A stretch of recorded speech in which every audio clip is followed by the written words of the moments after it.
वंदे भारत की शान।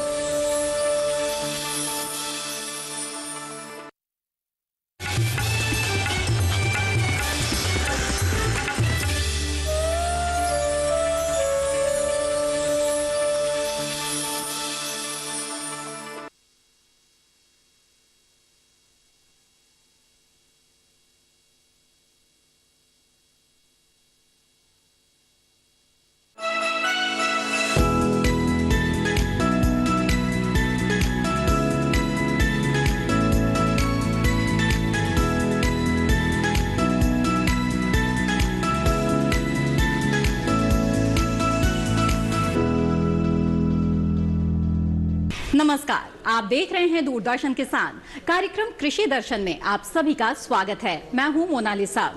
इस कार्यक्रम में हम कृषि जगत से जुड़ी हुई तमाम महत्वपूर्ण जानकारियां आपके लिए 3 अलग-अलग सेगमेंट के जरिए लेकर आते हैं। विज्ञान और किसान, कृषि स्टार्टअप और फार्मिंग इंडिया। आज इस कार्यक्रम में सबसे पहले हम आपको बताएंगे नए बागों की रोपाई के बारे में। इसके साथ ही मिलवाएंगे एक सफल किसान अमृत सिंह से। साथ ही आपको बताएंगे प्रधानमंत्री मत्स्य संपदा योजना के बारे में।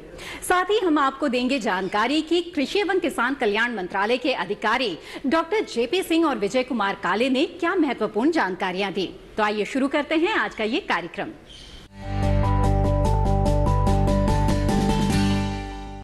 आइए अब आपको सीधे लेकर चलते हैं कृषि एवं किसान कल्याण मंत्रालय में स्थित डीडी किसान के स्टूडियो में और देखते हैं कि पौध सुरक्षा सलाहकार डॉक्टर जेपी सिंह ने कीट नियंत्रण को लेकर क्या महत्वपूर्ण जानकारियां दी। अभी पंजाब में, हरियाणा में जो सफ़ेद मक्खी है उसका प्रकोप काफ़ी तेज़ी से देखा गया है, जहां जो भी हमारे कपास के उत्पादन क्षेत्र हैं। और उसके अलावा मध्य प्रदेश में, कर्नाटका में, गुजरात में भी सफ़ेद मक्खी का प्रकोप देखा गया है। इसके बारे में हमने एडवाइजरी जारी की है। उसमें हमने समुचित जो एकीकृत नाशीजीव प्रबंधन की प्रक्रिया है उसके बारे में हमने राज्य सरकार को अवगत कराया है। दूसरा, जो गुलाबी सुंडी है कपास में, उसका प्रकोप भी अभी देखने में आ रहा है। उसका हमारे किसान भाई समुचित ध्यान रखें और जैसे ही उसकी जनसंख्या घनत्व बढ़े उस पर जो समुचित प्रबंधन वैज्ञानिकों की सलाह से और अगर ज़रूरत पड़े तो जो केंद्रीय पंजीकरण समिति है, रजिस्ट्रेशन कमेटी, उसके द्वारा जो अप्रूव किए हुए जो कीटनाशक हैं सिर्फ उन्हीं का ही प्रयोग करें, नहीं तो दूसरे कीटनाशकों का उपयोग करने से फसल का नुकसान हो सकता है। इसके साथ साथ तमिलनाडु में हम भी कपास पर सफ़ेद मक्खी का प्रकोप थोड़ा सा देखा गया है, लेकिन वो बाकी राज्यों से कम है। और जो तेलंगाना में है, तेलंगाना में कपास पर कुछ जिलों में जो चूसक कीट हैं उनका प्रकोप भी देखा गया है। मध्य प्रदेश में जैसा कि मैंने आपको बताया वहाँ भी सफ़ेद मक्खी ज़्यादातर जो कपास के क्षेत्र हैं उनमें अभी बहुत तेज़ी से उसका बढ़ाव देखा गया है। बिकॉज जब बारिश रुक रुक कर होती है और कई बार किसान जो सिंथेटिक पैराथ्रेड हैं उनका उपयोग करते हैं, उसकी वजह से ये उसकी जनसंख्या बढ़ जाती है, जिसको पेस्ट रिसर्जेंस हम कहते हैं, और उसकी वजह से घनत्व बढ़ता है। लेकिन उसका समुचित समय रहते प्रबंधन अगर करें तो उसका बहुत जल्दी किसान भाई उससे छुटकारा पा सकते हैं। गुलाबी सुंडी का भी अभी बहुत ही तत्परता से ध्यान रखने की आवश्यकता है, जिससे किसान नुकसान होने से बचा सके।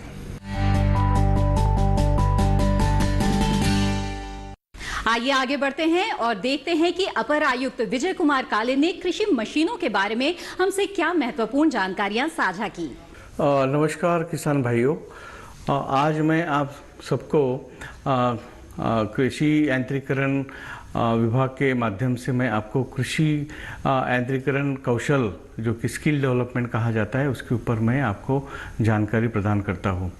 जैसा कि आप सब जानते हैं कि कृषि यांत्रिकरण हमारे कृषि में बहुत महत्वपूर्ण घटक है और कृषि यांत्रिकरण जो है से आप अपनी उत्पादकता और उत्पादन बढ़ा सकते हैं। लेकिन आज देखा जाएगा कि हमारे देश जो है अभी भी कृषि यांत्रिकरण में जो है अभी भी बहुत पीछे है। अगर आप खास तौर पे हम लोग अगर जो अग्रणी देश कहेंगे, जो डेवलप कंट्रीज़ कहेंगे, तो उनकी अभी भी हम लोग बहुत पीछे हैं। तो उसका मुख्य कारण ये है कि हमारे पास अभी भी जो है जो स्किल मैन पावर जो है अभी भी कमतरता है। तो इसको देखते हुए जो है भारत सरकार ने जो है किसानों के लिए बहुत सारी फैसिलिटीज जो है उसके लिए उपलब्ध कराई गई है। और भारत सरकार ने जो है विभिन्न विदेश में विभिन्न राज्यों में जो है इसका निर्माण किया हुआ है। तो सबसे पहले जो है 1955 में जो है हमारी central pharmacy training and testing institute का स्थापना हुई है, जो कि बुधनी मध्य प्रदेश में स्थित है। दूसरी जो है हिसार हरियाणा में स्थित है। तीसरी जो है अनंतपुर आंध्र प्रदेश में है। और चौथी जो है नॉर्थ ईस्टर्न के लिए आसाम में उपलब्ध है। तो मैं चाहूँगा कि किसान भाई जो है इसका उचित लाभ लेते हुए वहाँ पे आप प्रशिक्षण प्राप्त कर सकते हैं। तो वहाँ पे हम लोगों ने किसान भाइयों के लिए काफ़ी जो है फैसिलिटीज़ प्रदान करते हैं, जैसा कि किसान भाइयों के लिए पूर्णतः से मुफ्त प्रशिक्षण दिया जाता है। आने जाने का किराया भी जो है भारत सरकार वहन करती है, संस्थान वहन करती है। साथ साथ में जो है उसको लगभग 200 रुपये जो है पर डे जो है स्टाइपेंड भी दिया जाता है। और बाकी वहाँ पे जो बोर्डिंग की जो है वो भी और लॉजिंग की भी व्यवस्था जो है वहाँ संस्थान में की जाती है। तो वहाँ पे जो है विभिन्न प्रकार के जो है आधुनिक कृषि यंत्र को रखा गया है। और इस प्रशिक्षण के द्वारा जो है किस तरह की जो मशीनरी जो है विभिन्न प्रकार के जो फसलों के लिए कौन सी उपयोगी हो सकती है, उनका रखरखाव कैसे करें, कैसे चयन करें, इस सब का जो है जानकारी वहाँ पे आपको उपलब्ध करा सकते हैं। इसका मुख्य उद्देश्य यही है कि भारत सरकार की जो सबमिशन ऑन एग्रीकल्चर मैकेनाइजेशन जो स्कीम है उसके द्वारा आपको कृषि औजार जो है लगभग सब्सिडी द्वारा प्रदान की जाती है। साथ साथ में कस्टम हायरिंग सेंटर जो भी उसको स्थापना के लिए भी जो भारत सरकार द्वारा सहायता प्रदान करती है। तो ये प्रशिक्षण प्राप्त करने के बाद आप अपना कस्टम हायरिंग सेंटर को स्वयं खोल सकते हैं और आप अपना स्वयं का जो है खेती में आपको इसका इस्तेमाल कर सकते हैं। साथ साथ में जब टाइम बचेगा तो आप बाकी किसानों को भी उसकी सेवाएं प्रदान कर सकते हैं और अपनी आमदनी बढ़ा सकते हैं। आइए कार्यक्रम कृषि दर्शन में आगे बढ़ते हैं और देखते हैं सेगमेंट विज्ञान और किसान। इस वक्त किसान नए बागों की रोपाई कर सकते हैं। ये मौसम इसके लिए बिल्कुल अनुकूल है। रोपाई के दौरान आपको किन किन बातों का ध्यान रखना है, आइए जानते हैं इस रिपोर्ट के जरिए।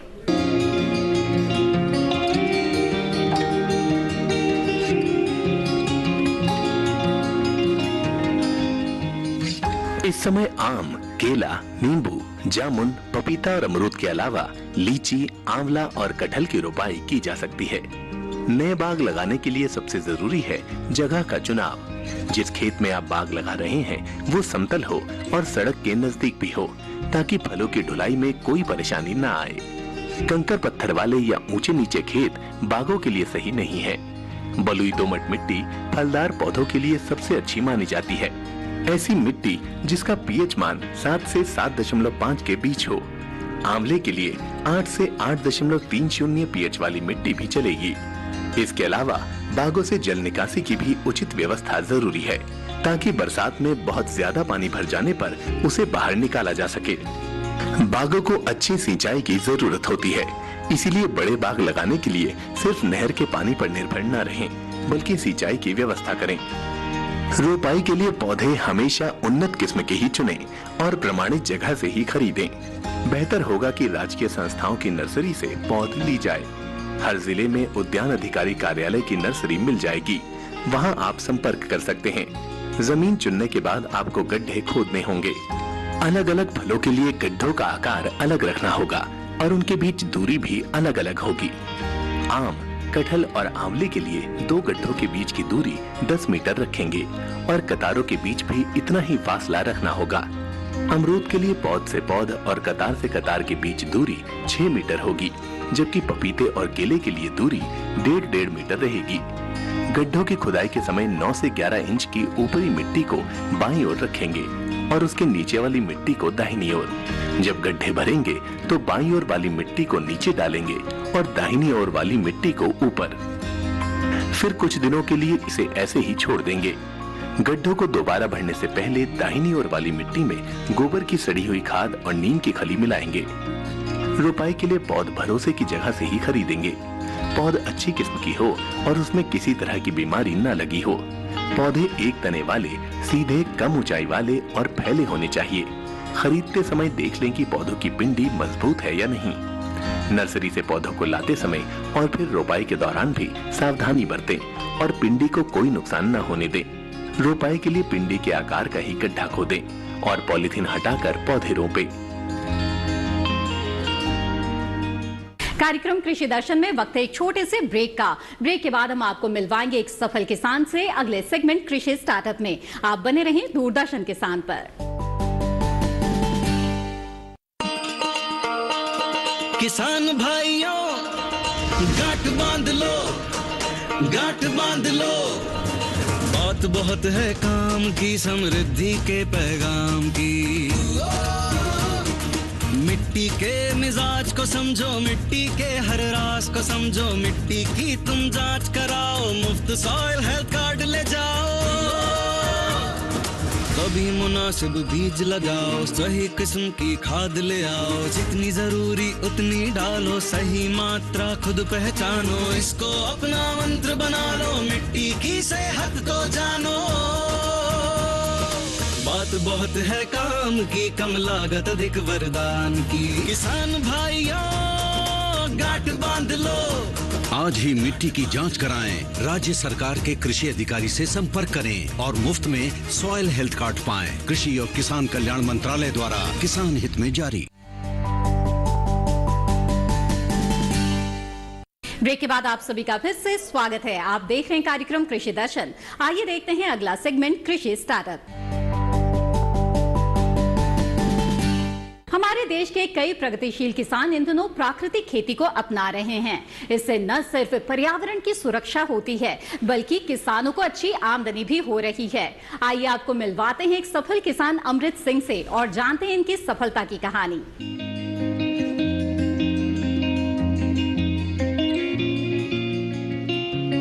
रसायन युक्त खेती हमारी सेहत को खराब कर रही है। कुछ लोग कैंसर की एक वजह इन्हीं रसायनों को मानते हैं। हालांकि डॉक्टरों की ओर से इस दावे की पुष्टि होना बाकी है। अमृत सिंह का कुदरती खेती की ओर रुझान सेहत से जुड़ी समस्याओं की वजह से ही हुआ। दरअसल इनके पिता किसान थे। 2011-12 में उन्हें ब्लड सर्कुलेशन में अचानक दिक्कत शुरू हो गई और उनके दिमाग ने काम करना बंद कर दिया। अमृत सिंह पिता की इस हालत के लिए खेतों में इस्तेमाल होने वाली दवाओं को जिम्मेदार मानते हैं। उसी दिन से इन्होंने कुदरती खेती करने की ठान ली। ਜਦੋਂ ਪਹਿਲਾਂ ਕੈਮੀਕਲ ਖੇਤੀ ਕਰਦੇ ਸੀ, ਕੈਮੀਕਲ ਖੇਤੀ ਕਰਨ ਦੇ ਵਿੱਚ ਸਾਨੂੰ ਮਤਲਬ ਕਿ ਸਿਹਤ ਦੀਆਂ ਕਈ ਸਮੱਸਿਆਵਾਂ ਆਉਂਦੀਆਂ ਸੀ, ਕਿਉਂਕਿ ਜਦੋਂ ਸਬਜ਼ੀਆਂ ਦੇ ਉੱਪਰ ਜ਼ਹਿਰੀਲੇ ਪੈਸਟੀਸਾਈਡ ਜਾਂ ਫੰਗੀਸਾਈਡ ਅਸੀਂ ਵਰਤਦੇ ਸੀ ਤਾਂ ਜਿਹੜੇ ਉਹਨਾਂ ਦੇ ਅੰਸ਼ ਸੀਗੇ ਉਹ ਤਾਂ ਸਾਡੇ ਸਰੀਰ ਚਲੇ ਜਾਂਦੇ ਸੀ। ਤੇ ਉੱਥੋਂ ਮੇਰੇ ਡੈਡੀ ਨੂੰ 2011-12 'ਚ ਇੱਕ ਪ੍ਰੋਬਲਮ ਆਈ, ਜਿਹਦੇ ਵਿੱਚ ਉਹ ਬਿਲਕੁਲ ਹੀ ਬਿਮਾਰ ਹੋ ਗਏ। ਜਦੋਂ ਬਿਮਾਰ ਹੋਏ ਇੰਨੇ ਕੁ ਬਿਮਾਰ ਹੋ ਗਏ ਵੀ ਉਹਨਾਂ ਦਾ ਜਿਹੜਾ ਬ੍ਰੇਨ ਦੀਆਂ ਆਪਣੀਆਂ ਬਲੱਡ ਸਰਕਲ ਹੁੰਦਾ ਉਹ ਮਤਲਬ ਕਨੈਕਸ਼ਨ ਹੀ ਖਤਮ ਹੋ ਗਿਆ ਸੀਗਾ ਆਪਣਾ ਲੱਤਾਂ ਦਾ ਤੇ ਬਾਹਾਂ ਦਾ, ਤੇ ਮਤਲਬ ਦਿਮਾਗ ਕੰਮ ਕਰਨੋਂ ਹਟ ਗਿਆ ਸੀ। ਤਾਂ ਜਦੋਂ ਉੱਥੇ ਅਸੀਂ ਡਾਕਟਰ ਸਾਹਿਬ ਨੂੰ ਮਿਲੇ, ਅਮਰ ਹਸਪੀਟਲ ਦੇ ਵਿੱਚ ਵੀ ਮਿਲੇ, ਰਜਿੰਦਰਾ 'ਚ PGI ਵੀ ਚਲੇ ਗਏ, ਤਾਂ ਉੱਥੇ ਸਾਨੂੰ ਪਤਾ ਲੱਗਿਆ ਵੀ ਜਿਹੜੇ ਇੰਨੇ ਖਤਰਨਾਕ ਪੈਸਟੀਸਾਈਡ ਅਸੀਂ ਖੇਤਾਂ ਦੇ ਵਿੱਚ ਪਾਉਂਦੇ ਹਾਂ ਜਾਂ ਆਪਣੀਆਂ ਫਸਲਾਂ ਤੇ ਫਲਾਂ ਤੇ ਜਾਂ ਸਬਜ਼ੀਆਂ ਤੇ ਪਾਉਂਦੇ ਹਾਂ, ਉਹ ਖੁਰਾਕ ਦੇ ਰੂਪ 'ਚ ਜਾਂ ਦੁੱਧ ਦੇ ਰੂਪ 'ਚ ਸਾਡੇ ਸਰੀਰ 'ਚ ਚਲੇ ਜਾਂਦੇ ਨੇ। ਤਾਂ ਫਿਰ ਉੱਥੋਂ ਅਸੀਂ ਘਰੇ ਬੈਠ ਕੇ ਮਨ ਬਣਾਇਆ ਵੀ ਆਪਣੇ ਖਾਣ ਲਈ ਆਪਾਂ ਜੈਵਿਕ ਕਰਾਂਗੇ, ਤੇ ਬਾਕੀ ਜੇ ਸਾਨੂੰ ਕੋਈ ਵੀ ਹੋਰ ਦੋਸਤ ਮਿੱਤਰ ਮਿਲਣਗੇ ਤਾਂ ਜਿੰਨਾ ਉਹ ਕਹਿਣਗੇ ਅਸੀਂ ਉਹਨਾਂ ਲਈ ਵੀ ਕਰਾਂਗੇ। ਫਿਰ ਅਸੀਂ ਉੱਥੋਂ ਫੈਸਲਾ ਲਿੱਤਾ ਸਾਰੇ ਪਰਿਵਾਰ ਨੇ, ਅੱਧੇ ਏਕੜ ਦੇ ਵਿੱਚ ਅਸੀਂ ਕੁਦਰਤੀ ਖੇਤੀ ਸ਼ੁਰੂ ਕੀਤੀ। ਉਹਦੇ ਵਿੱਚ ਕਣਕ ਬੀਜੀ ਪਹਿਲੇ ਸਾਲ। ਫਿਰ 2017 ਦੇ ਵਿੱਚ ਅਸੀਂ ਸੋਚਿਆ, ਜਦੋਂ 16 ਦੇ ਵਿੱਚ ਕਣਕ ਬੀਜੀ, 17 ਦੇ ਵਿੱਚ ਸੋਚਿਆ ਵੀ ਕੱਲੀ ਕਣਕ ਨਾਲ ਤਾਂ ਕੁਝ ਵੀ ਨਹੀਂ ਹੋਣਾ। ਫਿਰ ਅਸੀਂ ਸਬਜ਼ੀਆਂ ਉਗਾਈਆਂ, ਗੰਨਾ, ਹਲਦੀ, ਮਿਰਚ, ਜਿੰਨੇ ਵੀ ਮਸਾਲੇ ਪਾਊਡਰ ਵਗੈਰਾ ਜੋ ਆਪਾਂ ਘਰ ਦੇ ਵਿੱਚ ਤਿਆਰ ਕਰ ਸਕਦੇ ਹਾਂ, ਕੱਲਾ ਲੂਣ ਤੇ ਚਾਹ ਛੱਡ ਕੇ ਬਾਕੀ ਤਕਰੀਬਨ ਸਾਰੀਆਂ ਫਸਲਾਂ ਸਾਡੀਆਂ ਘਰ ਦੀਆਂ ਨੇ। शुरुआत इन्होंने गेहूं से की और फिर प्राकृतिक तरीकों से सब्जियां, मसाले और दूसरी फसलें भी उगाने लगे। आज इनके खेतों में हल्दी भी है, मशरूम भी, धान भी और गेहूं भी, लेकिन मुख्य फसल गन्ने की है। ਇੱਕ ਤਾਂ ਲੰਬੀਆਂ ਫਸਲਾਂ ਨੇ ਕੁਦਰਤੀ ਖੇਤੀ 'ਚ ਕਰਨੀਆਂ ਸੌਖੀਆਂ ਨੇ, ਕਿਉਂਕਿ ਗੰਨੇ ਤੇ ਹਲਦੀ ਨੂੰ ਨਦੀਨ ਵਗੈਰਾ ਦੀ ਸਮੱਸਿਆ ਨਹੀਂ ਆਉਂਦੀ। ਜਦੋਂ ਨਦੀਨ ਹੋਣ ਵਾਲਾ ਹੁੰਦਾ ਹੈ ਤਾਂ ਅਸੀਂ ਉਹਨੂੰ ਮਲਚਿੰਗ ਦੇ ਰੂਪ 'ਚ ਬੈੱਡ ਬਣਾ ਕੇ ਮਲਚਿੰਗ ਕਰ ਦਿੰਦੇ ਹਾਂ, ਤਾਂ ਉੱਥੇ ਉਹ ਨਦੀਨ ਕੰਟਰੋਲ ਹੋ ਜਾਂਦਾ ਹੈ। ਕਿਉਂਕਿ ਜਦੋਂ ਸਾਡਾ ਖੇਤ ਦੇ ਵਿੱਚੋਂ ਨਦੀਨ ਕੰਟਰੋਲ ਹੋ ਗਿਆ, ਨਾ ਸਾਡਾ ਹਰਬੀਸਾਈਡ, ਜੇ ਆਪਾਂ ਕੈਮੀਕਲ ਖੇਤੀ ਕਰਦੇ ਹਾਂ ਤਾਂ ਉਹਦੇ 'ਚ ਹਰਬੀਸਾਈਡ ਪਾਉਂਦੇ ਹਾਂ, ਜੇ ਨੈਚੁਰਲ ਕਰਦੇ ਹਾਂ ਜਾਂ ਕੁਦਰਤੀ ਕਰਦੇ ਹਾਂ ਤਾਂ ਉਹਦੇ ਵਿੱਚ ਸਾਨੂੰ ਗੁਡਾਈ ਕਰਨੀ ਪੈਂਦੀ ਹੈ। ਗੁਡਾਈ ਸਾਡੀ ਕੋਸਟਲੀ ਪੈ ਜਾਂਦੀ ਹੈ। ਜਦੋਂ ਅਸੀਂ ਮਲਚਿੰਗ ਕਰ ਦਿੰਦੇ ਹਾਂ ਤਾਂ ਸਾਨੂੰ ਪਾਣੀ ਦੀ ਵੀ ਘੱਟ ਜ਼ਰੂਰਤ ਪੈਂਦੀ ਹੈ, ਤੇ ਪਾਣੀ ਦੀ ਜ਼ਰੂਰਤ ਘੱਟ ਪੈਣ ਕਰਕੇ ਸਾਡਾ ਲੇਬਰ ਖਰਚਾ ਵੀ ਬਚ ਜਾਂਦਾ ਹੈ। ਫਸਲ ਬਿਲਕੁਲ ਤੰਦਰੁਸਤ ਹੁੰਦੀ ਹੈ, ਜਿੰਨਾ ਕੁ ਉਹਨੂੰ ਮੋਇਸਚਰ ਚਾਹੀਦਾ ਹੈ ਉਹ ਓਨਾ ਖੇਤ ਮੇਨਟੇਨ ਰੱਖਦਾ ਹੈ, ਤੇ ਸਾਡੀ ਫਸਲ ਹੈ ਜਿਹੜੀ ਉਹ ਬੰਪਰ ਹੁੰਦੀ ਹੈ। ਮਤਲਬ ਕੈਮੀਕਲ ਖੇਤੀ ਨਾਲੋਂ ਅਸੀਂ 50-55 ਹਜ਼ਾਰ ਗੰਨੇ ਤੇ ਹਲਦੀ ਦੀ ਖੇਤੀ 'ਚ ਅੱਗੇ ਹਾਂ। ਤੇ ਜੇ ਆਪਾਂ ਗੰਨੇ ਦੀ ਗੱਲ ਕਰੀਏ, ਹੁਣ ਜਿਵੇਂ ਹਲਦੀ ਦੀ ਕੀਤੀ, ਗੰਨੇ ਦੇ ਵਿੱਚ ਪਹਿਲਾਂ ਅਸੀਂ ਉਹਨੂੰ ਸੀਡ ਦੇ ਰੂਪ 'ਚ ਵੀ ਸੇਲ ਕਰ ਦਿੰਦੇ ਹਾਂ। ਫਿਰ ਸਾਡੇ ਇੱਥੋਂ ਫਾਰਮ ਤੋਂ 20 ਰੁਪਏ ਗੰਨੇ ਦੇ ਪਰ ਪੀਸ, 30-30, 50-50 ਗੰਨੇ ਮਤਲਬ ਕਿ ਸਾਡੇ ਕਸਟਮਰ ਖੇਤ ਤੋਂ ਆ ਕੇ ਲੈ ਜਾਂਦੇ ਨੇ। ਹੁਣ ਅਸੀਂ ਉਹਦਾ ਗੁੜ ਬਣਾਇਆ ਹੈਗਾ ਫਰਵਰੀ-ਮਾਰਚ, ਮਤਲਬ ਫਰਵਰੀ ਦੇ ਵਿੱਚ ਸਾਡਾ ਗੁੜ ਬਣ ਗਿਆ। ਅਸੀਂ ਉਹਦੇ ਵਿੱਚ 6-7 ਫਲੇਵਰ ਬਣਾਏ ਨੇ। ਸਿੰਪਲ ਗੁੜ ਹੋ ਗਿਆ, ਜਿਵੇਂ ਸ਼ੱਕਰ ਹੋ ਗਈ, ਤੇ ਉਹਦੇ ਵਿੱਚ ਮਸਾਲਿਆਂ ਵਾਲਾ ਗੁੜ ਹੋ ਗਿਆ। ਜਦੋਂ ਅਸੀਂ ਮਸਾਲਿਆਂ ਵਾਲਾ ਗੁੜ ਬਣਾਇਆ, ਜਿਹੜਾ ਉਹ ਰੋਟੀ ਨਾਲ, ਜਦੋਂ ਆਪਣੇ ਜਿਵੇਂ ਪੁਰਾਣੀ ਰਵਾਇਤ ਹੈ ਜਾਂ ਸਾਡਾ ਸੱਭਿਆਚਾਰ ਹੈ, ਉਹਦੇ ਵਿੱਚ ਜਿਵੇਂ ਆਪਾਂ ਫੇਮਸ ਵੀ ਹੈ ਪੰਜਾਬ ਦੀ ਡਿਸ਼ ਵੀ ਮੱਕੀ ਦੀ ਰੋਟੀ, ਸਰੋਂ ਦਾ ਸਾਗ ਨਾਲ ਗੁੜ ਤੇ ਲੱਸੀ, ਜਦੋਂ ਇਹਨਾਂ ਦਾ ਕੰਬੀਨੇਸ਼ਨ ਕਰਦੇ ਆ ਤਾਂ ਐਵੇਂ ਲੱਗਦਾ ਵੀ ਜਿਹੜਾ ਦੁਨੀਆ ਦਾ ਆਨੰਦ ਹੈ ਉਹ ਘਰ ਦੇ ਵਿੱਚ ਹੀ ਹੈ। ਸਾਨੂੰ ਕਿਤੇ ਮਹਿੰਗੇ ਹੋਟਲਾਂ ਤੇ ਜਾਂ 5 ਸਟਾਰ ਹੋਟਲਾਂ ਤੇ ਜਾਣ ਦੀ ਜ਼ਰੂਰਤ ਨਹੀਂ ਪੈਂਦੀ, ਕਿਉਂਕਿ ਜਿਹੜੇ ਸਵਾਦ ਸਾਨੂੰ ਉੱਥੋਂ ਮਿਲਦੇ ਨੇ ਸਾਡੇ ਘਰ ਨਾਲੋਂ ਵੱਧ ਸਵਾਦ ਕਿਤੇ ਖਾਣਾ ਨਹੀਂ ਮਿਲ ਸਕਦਾ। ਇਹ ਆਪਣਾ ਮਤਲਬ ਕਿ ਕੁਦਰਤੀ ਖੇਤੀ 'ਚ ਆਉਣ ਦਾ ਦਾਅਵਾ है। प्राकृतिक खेती में जैव विविधता बहुत जरूरी है। यही वजह है कि अमृत सिंह के यहाँ पशुपालन भी हो रहा है और मधुमक्खी पालन भी। यहाँ फूलों की खेती भी हो रही है और फलों की भी। बेहतर कमाई के लिए अमृत सिंह प्रसंस्करण का सहारा ले रहे हैं। ये गन्ने का गुड़ और शक्कर, सरसों का तेल और हल्दी का पाउडर बनाते हैं। ਜੇ ਸਰੋਂ ਦੀ ਗੱਲ ਕਰੀਏ, ਜਿਹੜੀ ਸਰੋਂ ਦੀ ਫਸਲ ਹੈ ਸਾਡੀ, ਪਹਿਲਾਂ ਉਹਨੂੰ ਅਸੀਂ ਸਾਗ ਦੇ ਰੂਪ 'ਚ ਵੇਚਦੇ ਹਾਂ, ਫਿਰ ਉਹ ਬੀਜ ਦੇ ਰੂਪ 'ਚ ਵਿਕ ਜਾਂਦੀ ਹੈ, ਫਿਰ ਉਹ ਤੋਂ ਬਾਅਦ ਪ੍ਰੋਸੈਸਿੰਗ ਜਦੋਂ ਕਰਦੇ ਹਾਂ ਤੇਲ ਦੇ ਰੂਪ 'ਚ ਵਿਕਦੀ ਹੈ। ਜਦੋਂ ਅਸੀਂ ਤੇਲ ਕੱਢਦੇ ਹਾਂ, ਸਾਨੂੰ ਜਿਹੜੀ ਘਰ ਦੇ ਵਿੱਚ ਪਸ਼ੂਆਂ ਨੂੰ ਪਾਉਣ ਵਾਲੀ ਖੁਰਾਕ ਹੈ, ਖਲ ਦੇ ਰੂਪ 'ਚ ਸਾਨੂੰ ਉਹ ਸਰੋਂ ਤੋਂ ਪ੍ਰਾਪਤ ਹੋ ਜਾਂਦੀ ਹੈ। ਤੇ ਸਾਡੇ ਦੁੱਧ ਤੇ ਵੀ ਕੰਮ ਮਤਲਬ ਕਿ ਹੋ ਗਿਆ ਵੀ ਸਾਨੂੰ ਦੁੱਧ ਵੀ ਸ਼ੁੱਧ ਰੂਪ 'ਚ ਮਿਲਣ ਲੱਗ ਗਿਆ, ਨੈਚੁਰਲ। ਤੇ ਉਸ ਤੋਂ ਬਾਅਦ ਜੇ ਹਲਦੀ ਦੀ ਗੱਲ ਕਰੀਏ, ਪਹਿਲਾਂ ਹਲਦੀ ਸਾਡੀ ਬੀਜ ਦੇ ਰੂਪ 'ਚ ਵਿਕਦੀ ਹੈ, ਉਸ ਤੋਂ ਬਾਅਦ ਫਿਰ ਉਹ ਪ੍ਰੋਸੈਸਿੰਗ ਕਰਕੇ ਜਿਹੜਾ ਪਾਊਡਰ ਬਣਦਾ ਹੈ, ਪਾਊਡਰ ਬਣਾ ਕੇ ਫਿਰ ਅਸੀਂ ਆਪਣੇ ਉਹਨੂੰ ਰੱਖ ਲੈਂਦੇ ਹਾਂ, ਤੇ ਉਹ ਆਪਣੇ ਜਿਹੜੇ ਕੁਝ ਘਰ ਤੋਂ ਵਿਕ ਜਾਂਦਾ, ਕੁਝ ਬਰਨਾਲੇ दुकान तो बिक जाता है। अमृत सिंह का अपना आउटलेट भी है, जिसमें प्राकृतिक तरीके से उगाई सब्जियां, फल और दूसरे उत्पाद बिकने के लिए रखे हैं। ये शनिवार को ही खुलता है। इसी दिन लोग अपनी जरूरत का सामान खरीद लेते हैं। अमृत ने अपने किसान दोस्तों के साथ मिलकर एक ग्रुप बनाया है। एक अपनी दुकान बनी हुई है बरनाले कुदरती किसान हट के नाम से, वो असी सैचरडे ओपन करते हैं। सैचरडे ਦੇ ਵਿੱਚ ਸਾਡੇ ਨਾਲ ਜਿੰਨੇ ਵੀ ਸਾਡੇ ਮਿੱਤਰ ਦੋਸਤ ਜਾਂ ਜਿਹੜੇ ਆਪਾਂ ਕਹ ਲਈਏ ਵੀ ਕਸਟਮਰ ਨੇ, ਜਿਹੜੇ ਜੁੜੇ ਹੋਏ ਨੇ, ਉਹਨਾਂ ਨੂੰ ਅਸੀਂ ਆਪਣਾ ਸਮਾਨ ਉੱਥੇ ਸ਼ਨੀਵਾਰ ਨੂੰ ਪਹੁੰਚਾਉਂਦੇ ਆ ਦੁਕਾਨ ਤੇ, ਤਾਂ ਉੱਥੋਂ ਆ ਕੇ ਉਹ ਲੈ ਜਾਂਦੇ ਨੇ। ਤੇ ਉੱਥੇ ਸਾਡਾ ਇੱਕ ਗਰੁੱਪ ਬਣਿਆ ਹੋਇਆ, ਗਰੁੱਪ ਦੇ ਵਿੱਚ ਕੰਮ ਕਰਦੇ ਆ। ਜਿਹੜੀਆਂ ਚੀਜ਼ਾਂ ਮੈਂ ਪੈਦਾ ਕਰਦਾ ਉਹ ਦੂਜਾ ਫਾਰਮਰ ਨਹੀਂ ਕਰਦਾ, ਜਿਹੜਾ ਅਸੀਂ ਕਰਦੇ ਆਂਗੇ ਮਤਲਬ ਜਿਹੜੇ ਉਹ ਕਰਦੇ ਨੇ ਅਸੀਂ ਉਹਨਾਂ ਨਾਲੋਂ ਵੱਖਰੀਆਂ ਚੀਜ਼ਾਂ ਪੈਦਾ ਕਰਦੇ ਆ, ਤਾਂ ਕਿ ਸਾਰੇ ਫਾਰਮਰਾਂ ਦੀ ਜਿਹੜੀ ਮਾਰਕੀਟ ਆ ਉਹ ਰਲ ਮਿਲ ਕੇ ਵਧੀਆ ਹੋ ਜਾਂਦੀ ਹੈ ਤੇ ਸਾਰਿਆਂ ਨੂੰ फायदेमंद भी हो गया। ਹੁਣ ਇਹੀ ਕੀਤਾ। अमृत सिंह खेती जरूर पुराने तरीकों से कर रहे हैं, लेकिन इनके कारोबार और मार्केटिंग का तरीका नया है। यही वजह है कि ये लोगों को शुद्ध उत्पाद उपलब्ध करा रहे हैं और अच्छी खासी कमाई भी कर रहे हैं। ਸਾਨੂੰ ਕ੍ਰਿਸ਼ੀ ਵਿਗਿਆਨ ਕੇਂਦਰ ਜਦੋਂ ਜਾਣ ਤੋਂ ਬਾਅਦ ਸਾਨੂੰ ਪਤਾ ਲੱਗਿਆ ਵੀ ਜਿਹੜੇ ਸਾਡੇ ਸਾਇੰਟਿਸਟ ਨੇ ਉਹ ਜੈਵਿਕ ਖੇਤੀ ਤੇ ਵੀ ਕੰਮ ਕਰ ਰਹੇ ਨੇ, ਤਾਂ ਅਸੀਂ ਉੱਥੋਂ ਟ੍ਰੇਨਿੰਗ ਲੈਤੀ।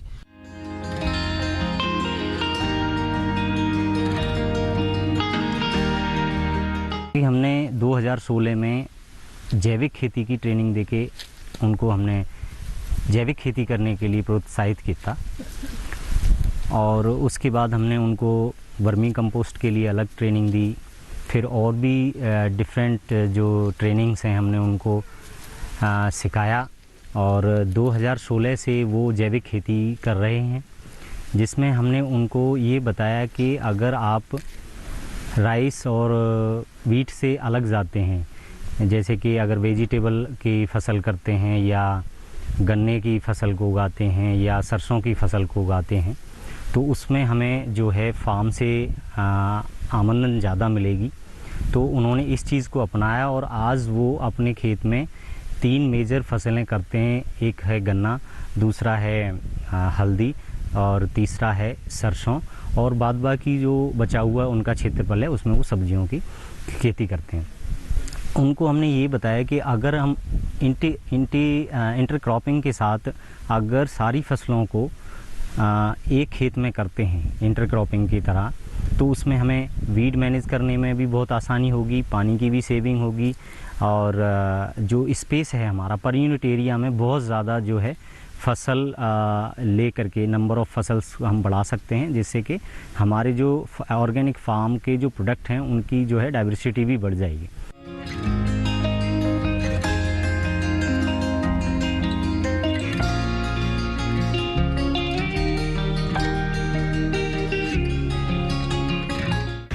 तो ये था सेगमेंट।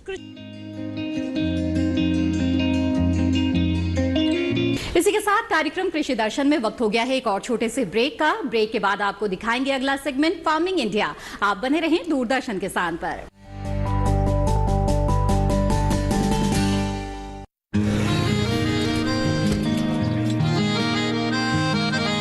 क्या बात है भाई, आजकल तो काफी खुश नजर आ रहे हो। क्यों ना हो, अब मैं ऑर्गेनिक खेती जो कर रहा हूँ ये पूरा प्राकृतिक है, ऑर्गेनिक है। इसमें हमारे खेत, हमारी फसल और हमारी जेब सब फायदे में होते हैं, और इसमें लागत भी कम है। जी हाँ, आप भी ऑर्गेनिक खाद का प्रयोग करें, अपनी फसल और मिट्टी को तंदुरुस्त बनाएं और आपकी आमदनी में इजाफा करें। अधिक जानकारी के लिए किसान call centre toll free number 1800-180-1551 पर कॉल करें और लॉग ऑन करें kisan.gov.in और farmer.gov.in। कृषि और किसान कल्याण मंत्रालय द्वारा किसान हित में जारी।